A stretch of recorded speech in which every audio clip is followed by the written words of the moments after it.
할렐루야. 샬롬으로 이 새벽에도 기도 시간 세계 만민 여러분에게 인사를 드립니다. 그렇게도 무덥던 여름철, 오늘은 좀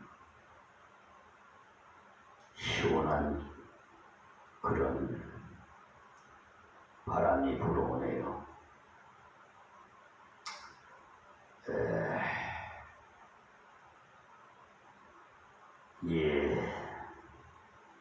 설교를 하다 보면 특히 유튜브 방송은 그 동영상 타임이 33분인가 그래서 그 시간을 지키지 못하고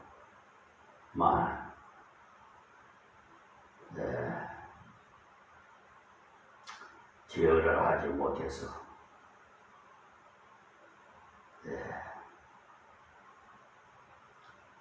올바르게 전달되지도 못한 부분이 있어서 미안합니다. 그런 부분은 제가 다시 이어서 말씀을 드리니까 계속 시청하시면 이해가 될 줄 믿습니다. 그리고 이 새벽 기도 시간 혹시나 우리 이승현 목사님이 이 방송을 들으시면 저에게 전화를 좀 주십시오. 010-5157-1595입니다. 꼭 만나보고 싶습니다. 이렇게 비천한 이 중에게 이런 카드를 보내주셔서 제가 마음에 담아서 꼭 만나보고 싶습니다. 이제 주님이 부르실 날이 가까워지니까 꼭 만나보고 싶습니다. 그래서 아직도 후견자를 하나님께서 세워주시지 않으셨는데 상담을 서로 나누고 싶습니다. 이 카드에 이렇게 기록되어 있어요. 샬롬, 창조주 하나님을 만나 행복합니다. 영혼을 천국으로 이끄시는 참 목자 되시는 목사님 존경의 마음 담아 인사드립니다. 영원 목회에 도움이 되시길 소원합니다. 유튜브 통해 구속사 만나 이승현 목사님이 전하십니다라고 이렇게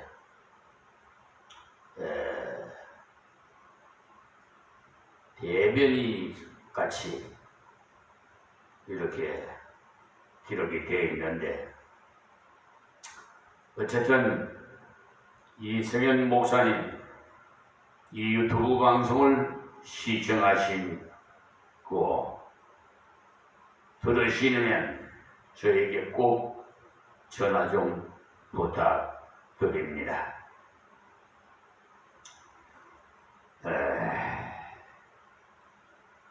오늘도 어제에 이어서 갈라디아서 강의 설교로 2장 16절에서 19절에 있는 말씀을 드리겠습니다. 어제에 이어서 드립니다. 저녁 찬양 예배에 이 말씀을 드렸어요. 전문자가 아니고는 그렇게 자기 감정을 조절할 수 없다는 것을 말씀드렸고, 사실 사람이라면 그 마당에 어떻게 자기 감정을 조절할 수 있겠습니까? 라고 말씀도 드렸어요. 그러나 그분은 완전하셨고, 완전하신 그분에게 불의한 자를 대신 죽으셨던 겁니다. 불의한 우리의 죄를 대신 갚으시고자 죽으셨어요. 예수님께서. 그래서 그분을 우리가 받아들일 때 하나님께서 우리를 향하여 말씀하시기를 너는 예수 안에 있는 자로다. 그러니 너는 의롭도다라고 하시는 겁니다. 그리스도 옷을 갈아입게 된 것이지요. 로마서 13장 14절 말씀을 참조하십시오. 사람이 옷을 갈아입으면 신분이 바뀌어요. 신사복을 입으면 신사입니다. 그러나 작업복을 입으면 인부로 대합니다. 우리가 그리스도를 받아들일 때 그리스도로 옷 입음이 되어서 의롭게 된 것입니다. 그래서 그리스도 예수를 믿나니 라고 한 것입니다. 예수님에 대해서 아무리 말해줘도 성령께서 같이 하시지 않으면 그럴까 라고 하면서 의심을 합니다. 그러나 바울 사도같이 지독한 사람도 성령께서 함께 하시니까 그 자리에서 믿었습니다. 우리도 그리스도를 만나니, 우리라고 한 것은 유대인도 이 말입니다. 지금으로 말하면 종교인도 이 말입니다. 지금으로 말하면 신자도 이 말입니다. 신자라 이건 종교이건 예수를 믿지 아니하면 멸망입니다. 그가 목사라도 예수를 안 믿었다면 멸망입니다. 이는 우리가 율법의 행위로서 아니고 그리스도를 믿음으로써 의롭다 함을 얻으려 함이라. 이 의롭다라고 한 것은 법정에서 선고하는 표현입니다. 우리가 하나님 앞에 섰을 때 하나님께서 너는 죄인인데 어떻게 천국에 들어갔느냐 라고 물으실 것 아니겠습니까? 그때 저는 완전 썩은 인간입니다. 그런데 하나님께서 나를 위해 예수님을 보내주셨고 예수님께서 저희 죄를 사하시고자 십자가에 죽으시고 3일 만에 다시 살아나셨습니다. 그 사실을 믿으면 영생케 하리라고 하나님께서 약속의 말씀을 주셨길래 제가 그 말씀을 건방스럽게도 믿고 여기에 왔나이다 라고 할 것입니다. 그럴 때 하나님께서 옳도다 너는 구원받은 내 백성이로다 이리로 올라오라 이렇게 하시며 기쁘게 영접해 주십니다. 그러나 어떤 분들은 그렇게 대답하는 것이 아니라 저는 임마누엘 교회 다니는 사람으로서 교회 지을 때 물질을 많이 헌금했습니다. 이렇게 한다면 하나님께서 내가 준 것을, 그러니까 내가 준 것 하나님께서 주신 것입니다. 내가 준 것을 네가 한 것이냐 말하느냐 하시면서 왼쪽으로 서라고 하십니다. 어떤 사람은 많은 사람께 전도한 것을 내놓을 겁니다만 전도한 것으로 하나님 앞에 설 수 없습니다. 종교적인 행위가 있다고 해서 천국 가는데 도움되는 것이 아닙니다. 하나님의 법정에서 통하는 것은 예수 그리스도를 믿은 믿음뿐이라는 사실을만 아십시오. 이 말씀은 신약에서만 나오는 말씀이 아니고 구약에 벌써 말씀하셨어요. 그 약속의 말씀을 믿는 사람에게는 어렵다고 하셨습니다. 왜냐하면 율법의 행위로는 어렵다 함을 얻은 육체가 없느니라고 말씀하셨기 때문입니다. 아무리 착한 사람이라도 법이 없어도 살 수 있는 사람이라고 자청하는 사람이라도 율법의 행위로서는 어렵다 할 사람이 없습니다. 그것이 구약 전도서 7장 20절에 나오는 말씀으로서 여러분이 이미 잘 아는 말씀이지만 다시 한번 말씀드리겠습니다. 선을 행하고 죄를 범치 아니하는 의인은 세상에 아주 없느니라고 말씀하셨어요. 선만 행하는 의인은 세상에 한 사람도 없다고 하나님께서 솔로몬을 통해서 선언하신 겁니다. 그러나 예수 그리스도를 믿는 믿음만 있으면 의인이 되는 것입니다.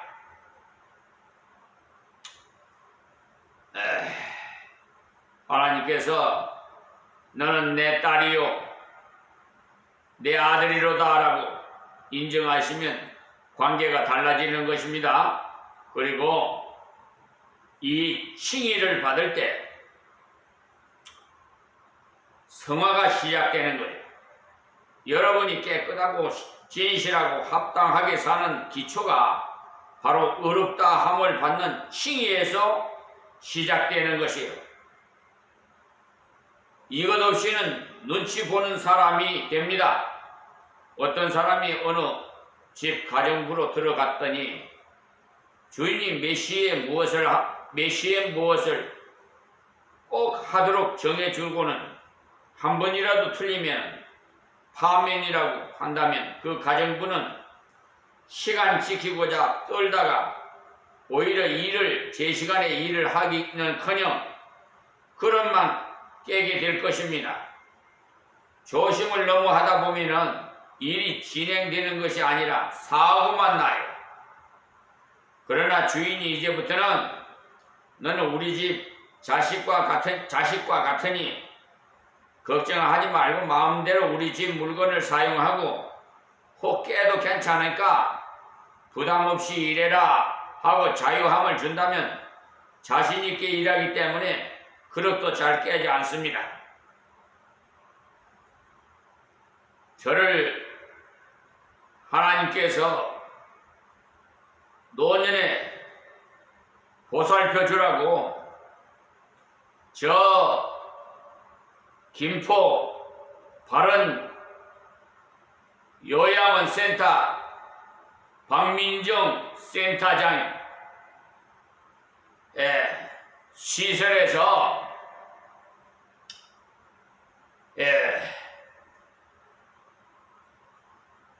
그 정순옥이라는 요양사를 보내주셨는데요. 벌써 3년이 지났어요. 왜 그런 긴 시간이 흘렀는데도 계속 함께 이렇게 돌봐주느냐 하면 자유함을 누리기 때문에 너무나도 제가 장기요양 수급을 받는 자입니다. 온몸이 종합병원이고 사실 거동하기도 불편합니다. 그러나 하나님께서 힘을 주셔서 기적 같은 힘을 주셔서 오늘도 이 새벽에 이 자리에 섰습니다. 이 강간에만 서면 언제 아팠느냐는 듯이 세상말로 뭐라고 할까요?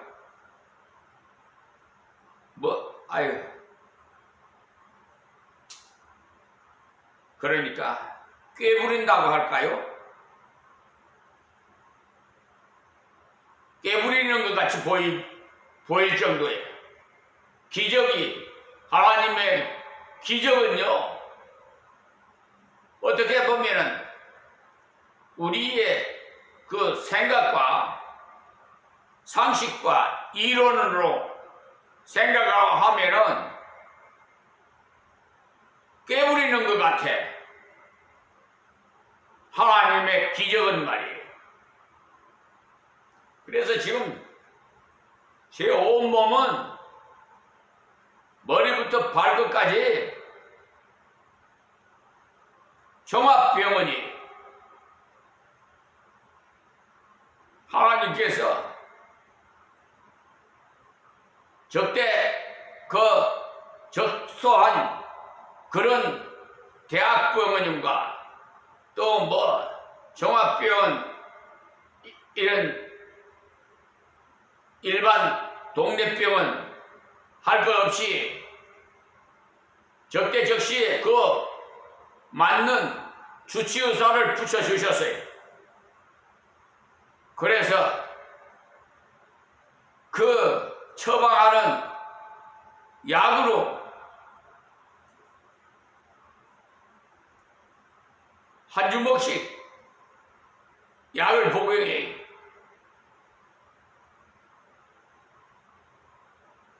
저는 가슴에 스텐 캡슐을 꼽혀 있어요. 저는 벌써 죽을 몸이었어요. 심장 동맥이 막혀가지고 80%가 막히는 걸 하나님께서 발견케 해주셔서 저는 병원에라는 걸 안 갔었어요. 그러니까 하나님께서 아시고는 그 겨울이 지난 봄이었는데도 이런 봄에 눈이 엄청나게 많이 왔어요. 한 해. 그래가 거기서 미끄러져가지고 발목이 완전히 그냥 부러져가지고 일어설 수가 없었어요. 그때 눈이 무릎까지 찰 정도로 왔어요. 그래 병원에 안 가니까 그런 식으로 또 해서 병원에 갔는데 수술하고 입원하는 중에 주치의사가 와서 CT 촬영을 좀 해봐야 되겠다고 해서 CT 촬영을 해보니까 심장이 동맥이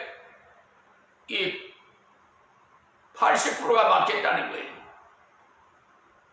빨리 대학병원에 가서 이걸 시술 받아야 된다고. 그래서 저 경기도가 덕진구에 있는 명지대학병원에 거기로 데려다 줘서 거기서 시술 받고 지금도 또 무슨 척추 수술을 재수술을 했더니 뭐 어떻게 됐는지 정맥 피가 혈관에 막 흘러서 다리가 둥둥 붓고 몸이 하여튼 그래서 종합병원에 갔는데도 여기서 못 고치겠다고 대학병원으로 가라고 그 진로 의뢰서를 끊어줘서 명기병원에 갔더니 거기에 저 협심증 시술했던 담당 주치의사가 보시고는 약을 처방하고 압박 붕대를 신어야 된다고 계속 신고 있어요. 동맥이 흘렀다면 벌써 타계했을 겁니다. 세상을 떠났을 겁니다. 그런데 정맥이 흘러서 이렇게 살아 있습니다라고 하더라고요. 자, 저의 신변에 대한 건강 문제는 이만 말씀드리고요.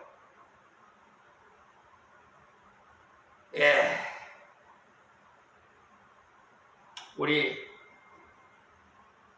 요양사는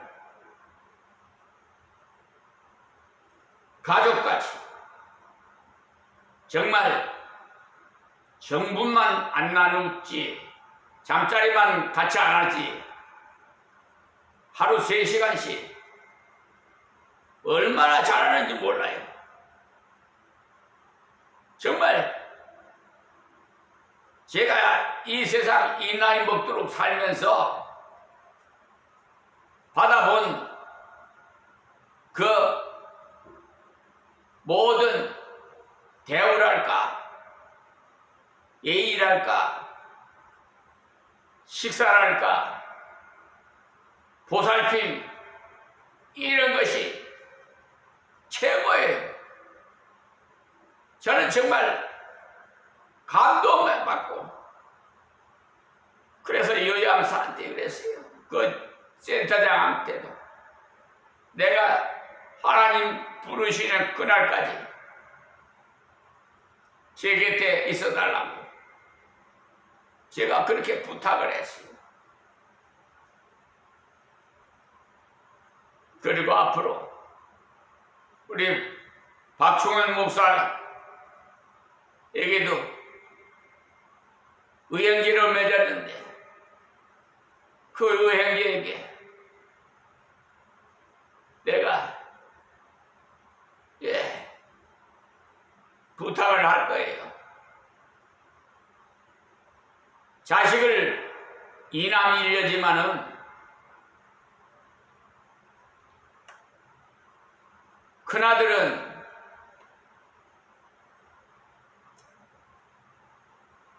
뭐 그런 것까지 다 말씀드리기 그랬네. 어쨌든 둘째 아들이 성경에도 보면은 둘째 아들을 많이 쓰는 걸 보지요. 둘째 아들이 비록 부족한 것이 많지만 저는 자식 같아요. 그래서 다 둘째 아들한테 다 넘겨줄 거예요. 내가 하나님 잘 믿어서 복을 받으라고 맡기려고 하고 있어요.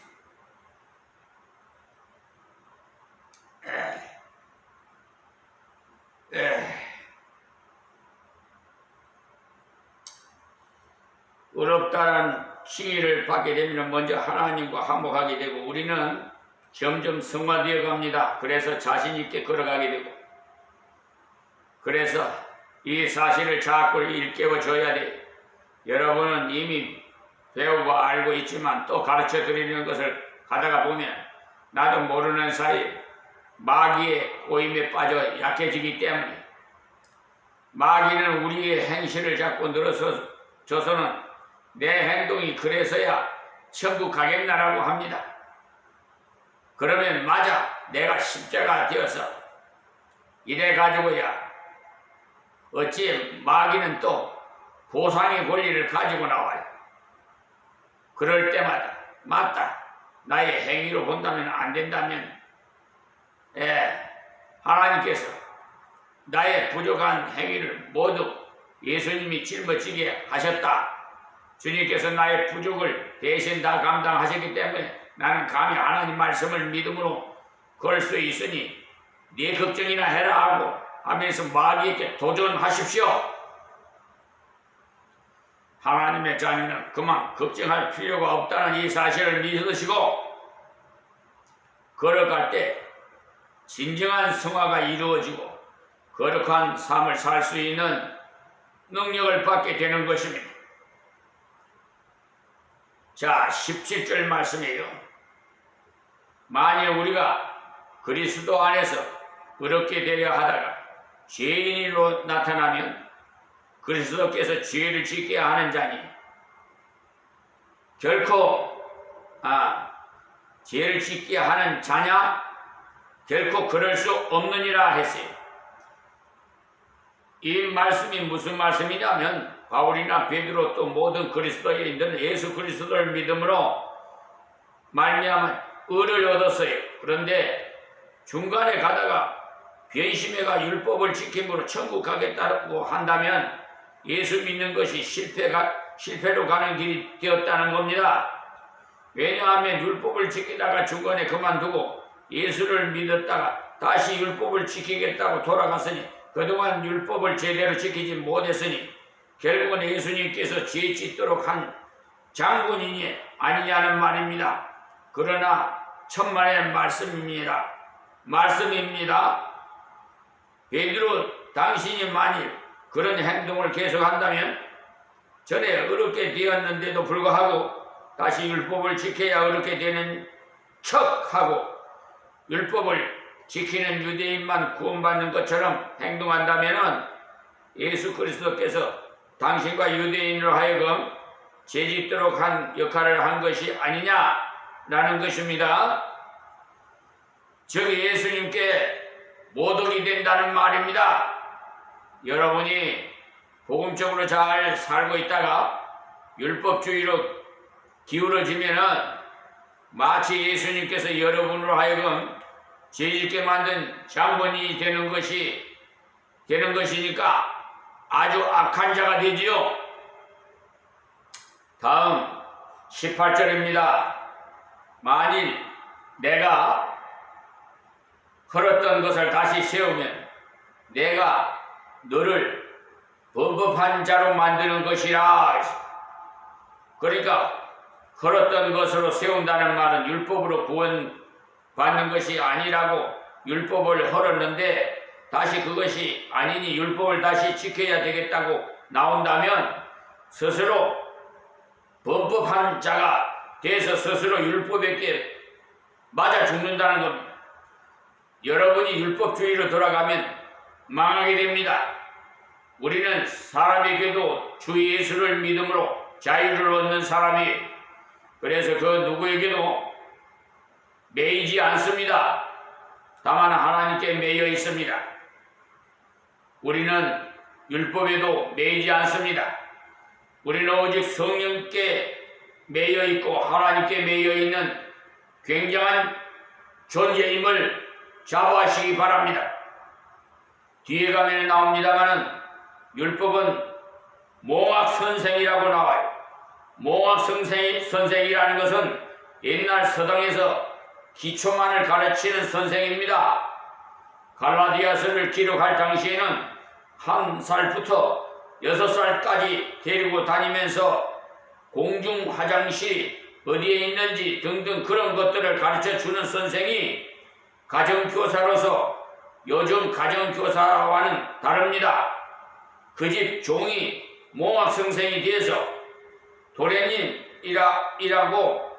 이리로 가면은 우체국이 나오고 이리로 가면 학교가 나옵니다라고 합니다. 그때는 주인집 도련님이지만 그런 종을 졸졸 따라다녀야 됩니다. 그러다가 학교에 입학을 하게 되면 이제부터는 졸졸 따르는 자가 아니라 부리는 자가 되어서 몽학선생이었던 종에게 가방을 들고 가자고 명령하는 겁니다. 그는 그 집 종이기 때문에. 우리가 그리스도 예수를 믿기 전에는 착하게 살아야 좋은 곳에 가는 줄 알고 율법의 종이 되어 있었어요. 그러나 이제는 구원받았기 때문에 몽학 선생인 율법에서 벗어나서 하나님의 자녀가 되었기 때문에 자유함을 얻었습니다. 그러니 다시 걸었던 것을 세우는 자가 되지 마십시오. 오늘은 여기서 말씀을 맺겠습니다. 다음 시간을 기대하십시오. 하나님 고맙고 감사합니다. 주신 말씀 비유와 함께 제 실제 상황과 함께 말씀을 증거했습니다. 하나님, 이 말씀이 하나님의 음성으로 들리게 하옵시고 믿음이 자라서 장성한 자가 되게 하여 주시옵소서. 예수님의 이름으로 기도하옵나이다. 아멘.